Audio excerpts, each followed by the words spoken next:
Hello everyone, কি অবস্থা সবার? একটা স্যাড নিউজ আছে। কালকে বৃষ্টির কারণে খরগোশের একটা বাচ্চা মারা যায়। সো কালকে আমাদের এখানে হঠাৎ হঠাৎ করে অনবরত বৃষ্টি হয়। আমাদের এখানে কোনো বলা নেই কারণে হঠাৎ করে বৃষ্টি হওয়ার কারণে সো খরগোশগুলো যখন বাচ্চা দিছিল, বাচ্চা দেওয়ার পরে বৃষ্টির পানি পড়ছিল। দুইটা বাচ্চা ছিল ওই পেয়ারের। সো দুইটা বাচ্চা থেকে একটা বাচ্চা মারা যায়। সো এই যে একটা বাচ্চা আছে, সো পাশেরটা কিন্তু বৃষ্টির ভিজে মারা যায়। সো কি কারণে মারা গেছিল দেখো guys, 2 দিনের বাচ্চা বৃষ্টিতে ভিজে কিন্তু বাচ্চাটা মারা গেছে।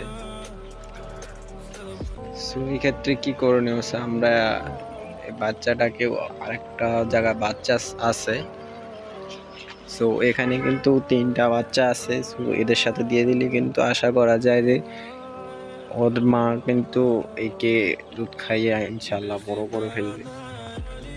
এখানে কিন্তু আরো 3টা বাচ্চা আছে।